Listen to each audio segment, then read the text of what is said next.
The city of Chicago at 2 a.m. was not a place of dreams. It was a grid of electricity and cold ambition. The wind off the lake didn't howl. It pressed against the thick, tempered glass of the Sterling and Vance law firm like a hand trying to find a weak point. But there were no weak points on the 45th floor. Everything here was polished, hardened, and designed to intimidate. Inside the silent corridors, the only sound was the soft, rhythmic whir of wheels on plush carpet. Evelyn pushed her cleaning cart with the reverence of a librarian moving through a sanctuary. At 26, she had learned the art of disappearing. She wore the standard gray uniform that rendered her invisible to the lawyers who inhabited these offices during the day. To them, she was part of the infrastructure, like the lights or the HVAC system, essential, but unnoticed until she stopped working. But Evelyn saw them. She knew which junior associate was sleeping under his desk. She knew which partner was hiding a gambling addiction by the number of crumpled lottery tickets in the wastebasket. She knew the secrets of the firm not because she listened at keyholes, but because people are careless around those they deem insignificant. She stopped in front of the double mahogany doors at the end of the hall. The nameplate was heavy, brass, and terrifying. Wesley Sterling, senior partner. They called him the Iron Wall. He was a litigator who had never lost a case, a man rumored to have ice water in his veins and a calculator where his heart should be. Evelyn usually cleaned his office first, at 6 p.m., to avoid him. But tonight, a spilled coffee in the conference room had delayed her schedule by hours. She hesitated, her hand hovering over the brass handle. The office should be empty. It was always empty at this hour. The men who ran the world needed sleep, after all. She knocked once. Silence. She unlocked the door and pushed it open, bracing herself for the smell of expensive leather and the lingering scent of stress. The room was vast, illuminated only by the ambient glow of the city's skyline bleeding through the floor-to-ceiling windows. The shadows were long and sharp. Evelyn stepped inside, reaching for the light switch, but her hand froze in midair. He was there. Wesley Sterling was sitting behind his massive, glass-topped desk. He wasn't working. The computer screens were dark. There were no files open, no pen in his hand. He was sitting in his high-backed leather chair, turned slightly toward the window, staring out at the abyss of the city he had conquered. Evelyn held her breath, her heart hammering against her ribs. She should leave. The protocol was strict. Never disturb a partner. She gripped the handle of her cart, preparing to back out silently, to fade into the hallway like the ghost she was paid to be. But then he moved. It wasn't a gesture of power. It was a collapse. Wesley leaned forward, resting his elbows on his knees, and buried his face in his hands. It was a movement of such profound, crushing exhaustion that it looked physically painful. The silhouette of the iron wall crumbled, and then, in the absolute silence of the 45th floor, Evelyn heard it, a sound that didn't belong in this fortress of steel. A sharp, ragged intake of breath. A shudder. She watched, paralyzed, as Wesley Sterling lowered his hands. The city lights caught the side of his face. He was crying. It wasn't a sob. It wasn't a dramatic display. It was a single, silent tear tracking through the hollow of his cheek, followed by another. It was a leak in the dam. It was the terrifying evidence that the man who held the city's legal throat in his hand was, in this private moment, breaking apart. We convince the world that we are made of stone, forgetting that even the strongest mountain cracks under the weight of an unseen fault line. Evelyn knew she was witnessing something forbidden. To see a king without his crown is dangerous. To see him without his armor is fatal. She took a step back, desperate to escape before he noticed her. But the wheel of her cart squeaked. It was a tiny sound, a friction of rubber on wool, but in the tomb-like silence it was a gunshot. Wesley spun his chair around instantly. The vulnerability vanished in a nanosecond. His spine straightened. His face hardened into the mask of the litigator, cold, assessing, lethal. He looked at the door. He saw her. For a heartbeat, they just stared at each other across the expanse of the room. The cleaning girl and the legend. Evelyn expected anger. She expected to be fired. She expected him to yell. But he didn't. He didn't wipe his face. He didn't pretend the tears hadn't happened. He just looked at her with eyes that were red-rimmed and terrifyingly empty. He looked at her as if he were trying to calculate the cost of her silence. I apologize, Mr. Sterling," Evelyn whispered, her voice trembling in the dark. "I thought the office was empty. I'll come back." "Stop," Wesley said. His voice was rough, like gravel grinding against glass. It wasn't the smooth baritone he used in court. It was the voice of a man who hadn't spoken to a human being in hours. He stood up. He walked around the desk, stepping into the pool of light from the hallway. He didn't look like a monster. He looked like a man who had been holding his breath for 30 years and had finally run out of air. "You saw," he stated. It wasn't a question. Evelyn gripped her cart until her knuckles turned white. She knew the right answer. The answer that would keep her job. "I saw nothing, sir." But she looked at his face. She saw the wetness on his cheek that he still hadn't wiped away.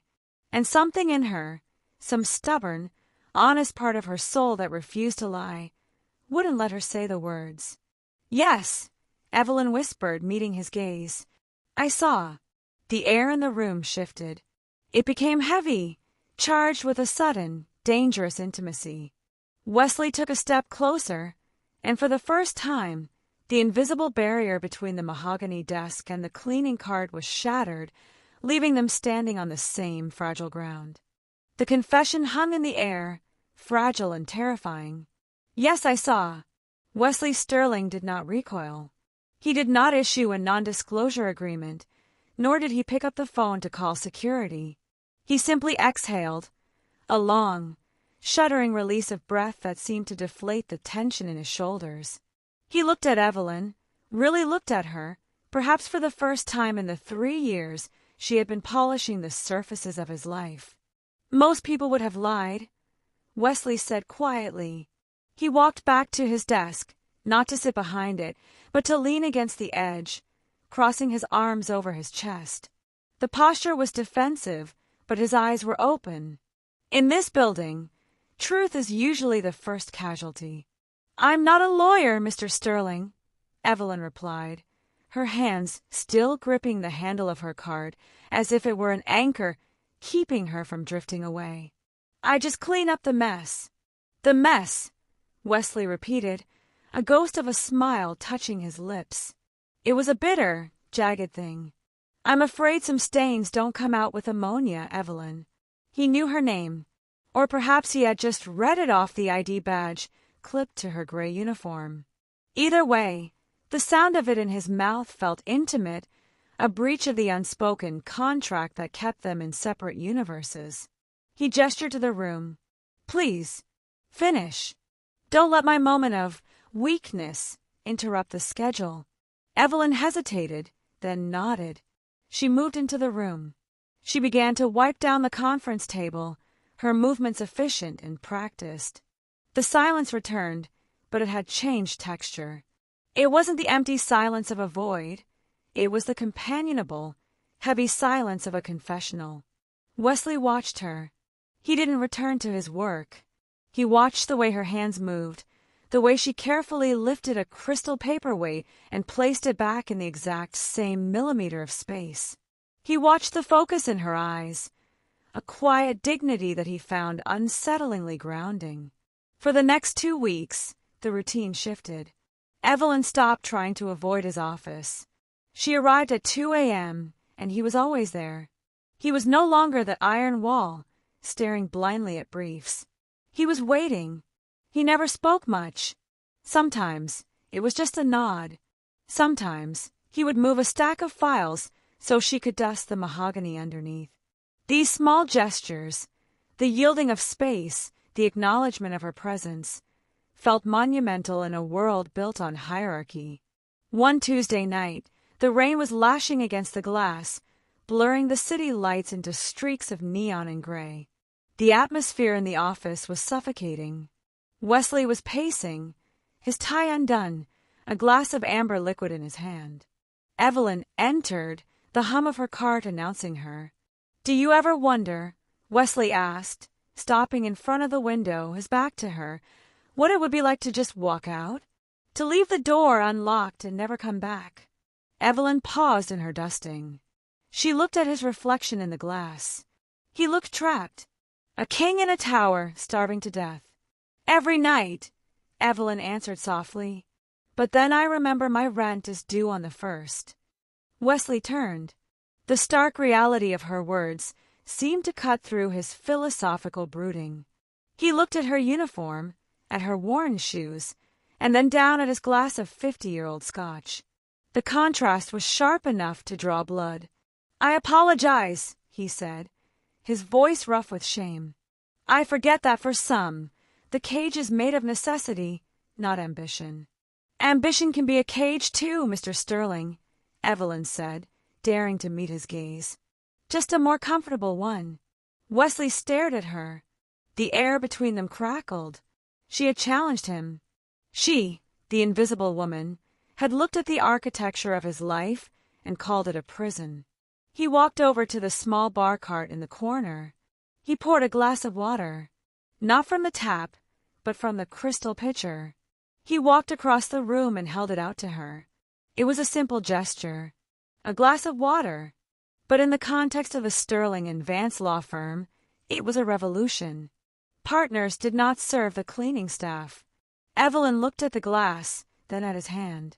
His fingers were long, elegant, and steady. "Take it," Wesley whispered. "Please. It's a long shift." Evelyn reached out. Her fingers brushed his as she took the glass. The contact was brief, a spark of static in the dry air, but it sent a shockwave through her arm. She saw Wesley's pupils dilate. He didn't pull away instantly. He held the moment, just for a second, testing the weight of it. "Thank you," she breathed. She drank. He watched her throat move as she swallowed. It was an intimacy that felt illicit, far more dangerous than if they had touched in any other way. "My father built this firm," Wesley said suddenly, turning away as if the closeness had burned him. He walked back to his desk, picking up a heavy, leather-bound document. "He built it on the principle that weakness is a disease. He taught me that if you bleed, you do it in the water where the sharks can't see." He dropped the document on the desk. It landed with a heavy, ominous thud. "He's dying, Evelyn. The great patriarch is dying." Evelyn lowered the glass. "I'm sorry, Wesley." She used his first name. It slipped out, natural and unbidden. He looked at her, and the mask didn't slam shut. Instead, a look of profound devastation crossed his features. "Don't be," he said, his voice dropping to a terrifying whisper. "Because his last wish isn't to say goodbye. It's this." He pointed to the document. "He wants me to destroy a family. A class action lawsuit against a chemical company. We represent the company. The plaintiffs are families, families like yours. And he wants me to bury them." Evelyn went cold.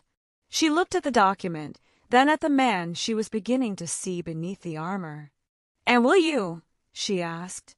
Wesley looked at her, his eyes haunted by the ghost of the tears she had seen weeks ago. He was standing on a precipice, caught between the legacy he was born to uphold and the conscience she had awakened simply by witnessing his pain. "I have never lost a case," Wesley whispered, sounding like a man reading his own sentence. "But if I win this one, I think I lose everything else." The phone on his desk rang. It was a harsh, jarring sound. The private line. The line that only rang for emergencies or orders from the top. Wesley stared at it. He didn't answer. He looked at Evelyn, and in his gaze, she saw a desperate plea. He didn't want to be the iron wall tonight. He wanted to be stopped. But the phone kept ringing, echoing through the silent room, a summons from a world that would not let him go without a fight. The following week, the atmosphere on the 45th floor shifted from fragile intimacy to a suffocating, metallic cold. The silence that had once felt like a sanctuary now felt like a holding cell. Evelyn continued her rounds, but the rhythm was different. She moved slower, her heart heavy with a dread she couldn't name. She hadn't seen Wesley for 3 nights. His office had been dark, the door locked. Rumors floated through the break room.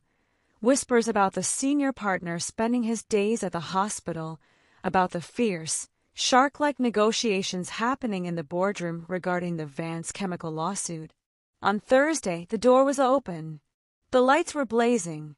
It was 3 a.m., but the office was illuminated with the harsh, unforgiving brightness of an interrogation room. Evelyn pushed her cart inside. The room was a disaster zone. Files were scattered across the floor like fallen leaves. Coffee cups sat half empty, growing cold skins of mold. It looked like a struggle had taken place, a violent wrestling match between a man's conscience and his legacy.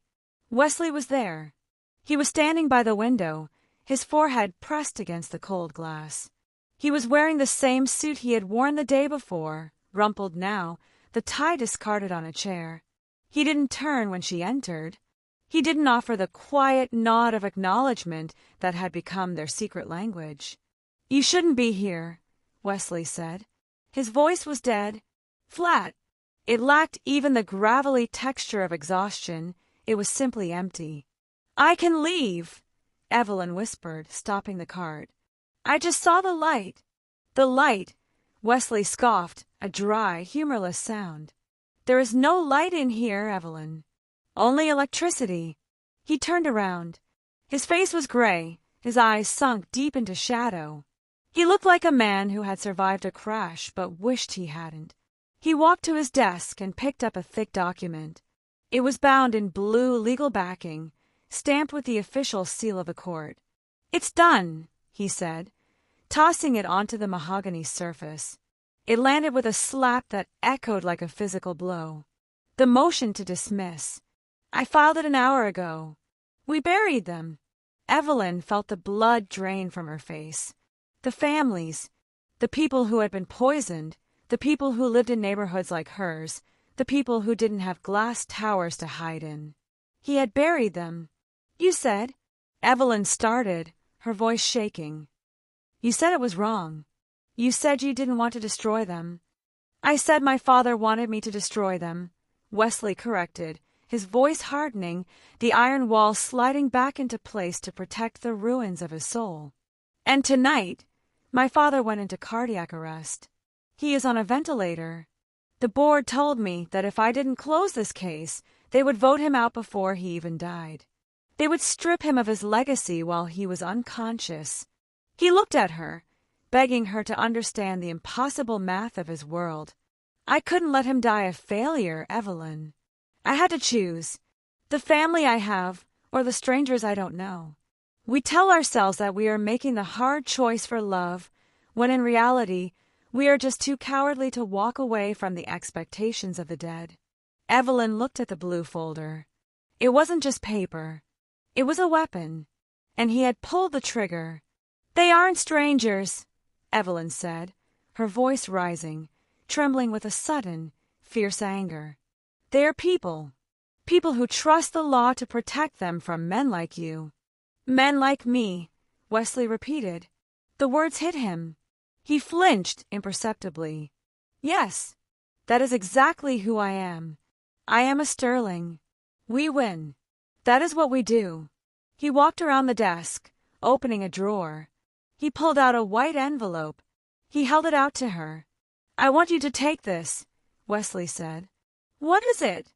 Evelyn asked, not moving. "It's a check," he replied, his voice devoid of emotion, reverting to the transactional nature of his trade. "Enough to cover your rent for a year. Maybe 2. You mentioned the cage of necessity. I want to open it for you. Take it, quit this job, go to school. Get out of this building." Evelyn stared at the envelope.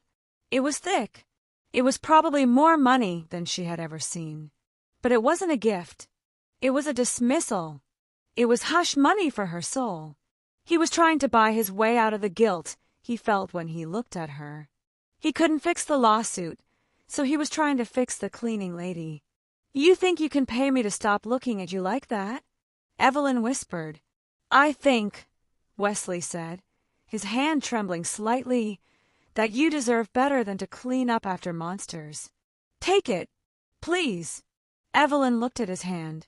The same elegant hand that had offered her a glass of water, the same hand that had wiped a tear in the dark. Now, it was just holding currency. She reached out. She took the envelope. Wesley exhaled, a sound of relief. He thought he had solved the equation. Evelyn ripped the envelope in half. The tearing sound was loud, violent, and final. She dropped the pieces on the floor, right on top of the blue legal file. I clean up trash for a living, Wesley, Evelyn said, her eyes burning with tears she refused to shed. But I don't take it home with me. She stepped back, putting the cart between them. The distance was no longer just physical, it was moral. It was an ocean. You cried because you knew you were losing yourself, she said, her voice hollow. But you didn't lose yourself tonight. You just finally showed me who you really are. Evelyn, he started, stepping forward, the panic rising in his eyes. Don't, she commanded. She turned her cart around. The office is clean enough. There's nothing left here worth saving. She walked out. She didn't run. She walked with the dignity of a queen leaving a usurper's court. Wesley stood alone in the center of his empire. The check lay in tatters on the floor, mixed with a legal victory that tasted like ash. He looked at the empty doorway, realizing that for the first time in his career, he had won the case, but he had lost the only witness who had ever testified to his humanity. 3 days passed. 3 days of silence, where the roar of the vacuum cleaner felt like a scream in Evelyn's ears. She had requested a transfer to the lower floors, away from the executive suites, away from the mahogany doors and the man who had offered her money to buy back his conscience. She worked the lobby now, polishing the brass rails, wiping fingerprints off the glass turnstiles. It was humble work, exposed to the eyes of everyone entering and leaving, but she preferred the visibility. In the lobby, there were no secrets. It was Friday evening. The rush hour had bled away, leaving the streets of Chicago cold and swept by a biting wind. The news tickers on the giant screens across the street were flashing red. Evelyn didn't pay attention. She was tired. Her bones ached with the weight of her integrity. She had torn up the check, but the rent was still due, and the pride she felt was a cold companion in an empty apartment. At 8 p.m., the revolving doors slowed to a stop. Evelyn gathered her supplies. She turned toward the employee exit, her eyes downcast. Evelyn! The voice didn't come from a position of power. It didn't boom from behind a desk. It came from the shadows near the security desk. She froze. She knew that gravel and glass voice. She turned slowly. Wesley Sterling was standing there. But he wasn't the Wesley Sterling of the 45th floor. He wasn't wearing the armor of his Italian suit. He was in shirt sleeves, the cuffs rolled up, his tie gone, the top button of his collar undone. He held a cardboard box in his hands, the universal symbol of a corporate execution. He looked wrecked. His hair was messy, his eyes dark with lack of sleep, but there was something else in his face. A strange, terrifying lightness. I don't want your money, Wesley, Evelyn said, clutching her spray bottle like a shield. And I don't want your apologies. I don't have any money to give you, Wesley replied, a dry, humorless laugh escaping him. And I'm not here to apologize. I'm here to show you the end of the movie. He walked toward her. The security guards watched him, confused. This was the prince of the tower, walking toward the cleaning lady with a box of personal effects. He set the box down on a marble bench. He reached into his pocket and pulled out a folded newspaper. He didn't hand it to her. He held it up. The headline screamed in bold black ink. Sterling and Vance defense collapses. Anonymous leak exposes chemical cover-up. Evelyn stared at the words. The world seemed to tilt on its axis. You said you filed the motion, she whispered, looking from the paper to his face. You said you buried them. I filed the motion, Wesley admitted, stepping closer. But I attached the wrong exhibit. A clerical error. Instead of the dismissal argument, I uploaded the internal safety memos from the chemical company. The ones that proved they knew the water was poisonous 10 years ago. He looked at his hands, the hands she had thought were dirty. Once it was in the court record, it was public. The press picked it up in an hour. The judge denied the dismissal. The families won't just get a settlement, Evelyn. They're going to get justice. And the firm. He looked up at the glass ceiling of the building his father had built. The firm is finished. We represent the company. I breached attorney-client privilege. I sabotaged my own client. We think that courage is a roar, but sometimes it is the quiet act of signing your own death warrant to save someone else. Evelyn felt the tears prick her eyes. She understood instantly what this meant. He hadn't just lost the case. He had committed professional suicide. He would be disbarred. He would be sued. He had taken the Sterling legacy and set it on fire. Why? She asked, her voice trembling. Your father, the legacy. My father died this morning, Wesley said softly. The grief was there, fresh and raw, but it wasn't complicated by guilt anymore. He died believing I had saved the firm. He went in peace, but I realized I have to live with myself, Evelyn. I couldn't wake up tomorrow and look in the mirror and see the iron wall. I wanted to see the man you saw.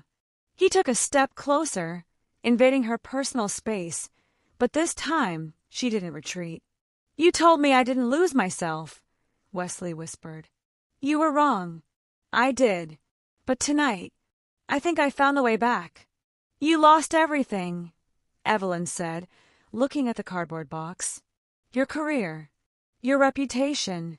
I lost the cage, Wesley corrected. He looked at her with an intensity that made her breath hitch.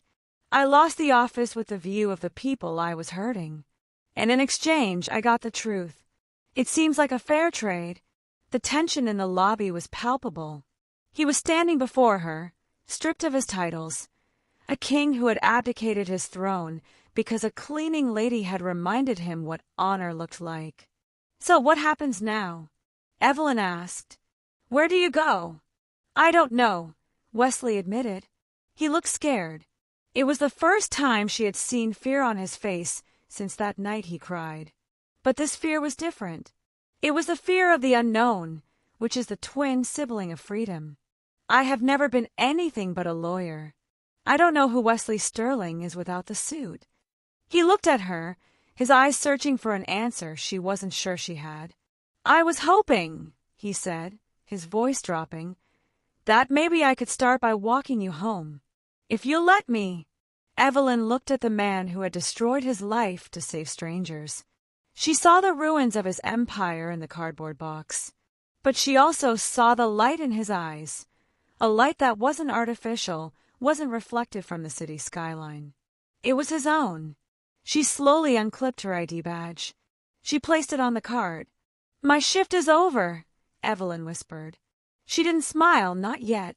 The weight of what he had done was too heavy for lightness. But she stepped away from the cart. She stepped toward him. And, she added, her voice soft but steady, I take the bus. You might find it a bit different than a limousine. I'm done with limousines, Wesley said. He reached out, tentatively, and took the handle of her cleaning cart, pushing it aside, clearing the path between them. For the first time, there was no glass, no mahogany, no checkbook between them. Just a man and a woman standing in the wreckage of the old world, ready to step out into the cold, clean air of the new one. The number 66 bus rattled over the potholes of Chicago Avenue, a clumsy metal beast navigating the arteries of a sleeping city. The interior lights flickered, casting a sickly yellow pallor over the passengers, nurses coming off shift, students with headphones, exhaustion etched into every face. Wesley Sterling sat near the back, his cardboard box balanced precariously on his knees. He looked utterly out of place, a piece of fine machinery discarded in a junkyard. His shirt was wrinkled, his cufflinks caught the dim light, and his shoes, Italian leather worth more than the bus itself, rested on a floor sticky with spilled soda. Evelyn sat beside him. She didn't look at him. She looked out the window at the passing storefronts, the laundromats, the corner bodegas.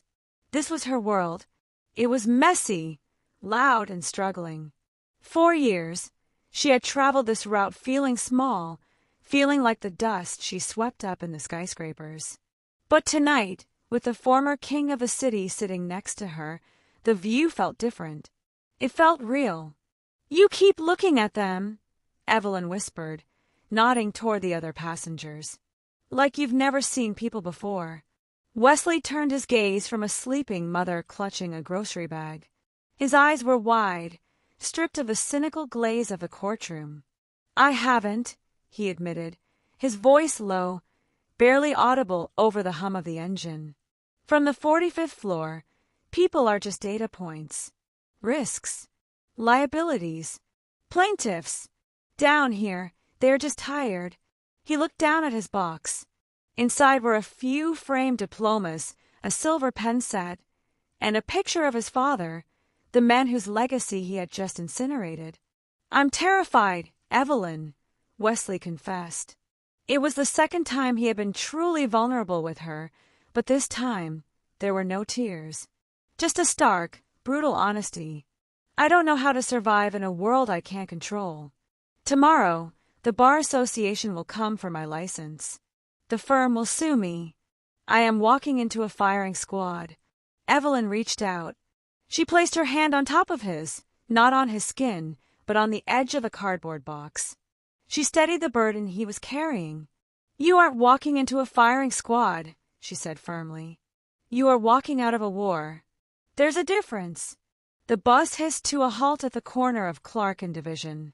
The doors groaned open. "This is us," Evelyn said. They stepped off into the cool night air. The rain had stopped, leaving the pavement slick and black, reflecting the streetlights like a mirror. They walked in silence for a block, the sound of Wesley's dress shoes clicking on the concrete, a rhythm out of sync with the neighborhood. They stopped in front of a modest brick walk-up. The paint on the railing was peeling. A neon sign from the deli across the street buzzed with a rhythmic fizz. It was a far cry from the penthouse or the corner office. Wesley stood on the sidewalk, clutching his box, looking up at the building. He looked like a traveler who had arrived at a destination that wasn't on the map, realizing he had no passport for this country. "You saved me," Wesley said. He didn't look at her. He looked at the peeling paint. "That night in the office, if you hadn't walked in, if you hadn't seen me." He trailed off. He didn't need to finish the sentence. They both knew that the tears were not just sadness. They were the beginning of a collapse that would have ended in a different kind of darkness. "I didn't save you, Wesley," Evelyn corrected him, standing on the first step of the stoop, bringing her eyes level with his. "I just turned on the light. You were the one who had to decide what to do with the mess." Wesley looked at her. The streetlights cast shadows across his face, softening the sharp angles of the litigator, revealing the human beneath. "My father taught me that strength was silence," he whispered. "He taught me that if you let someone see you break, they will own you." He took a deep breath, the cold air filling his lungs. "We convince the world that we are made of stone, forgetting that even the strongest mountain cracks under the weight of an unseen fault line, and it is only through the cracks that the light can finally get in." "He was wrong," Wesley said, his voice gaining a new, quiet power. "You saw me break, Evelyn. You saw the fault line, and you didn't own me. You freed me." He set the cardboard box down on the concrete step. He didn't need it anymore. It was just artifacts of a dead man. He reached for her hands. His grip was warm, solid. The hands that had signed the destruction of a billion-dollar merger now held the calloused hands of a cleaning lady with a reverence reserved for holy relics.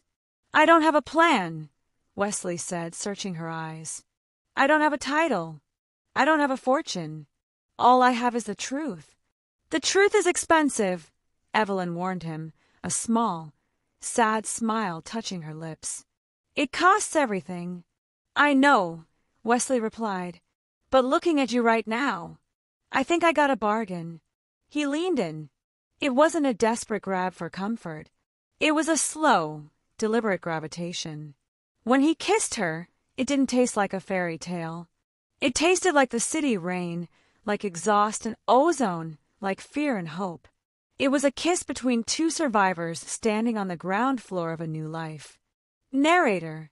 In the days that followed, the scandal of the Sterling and Vance collapse would dominate the headlines.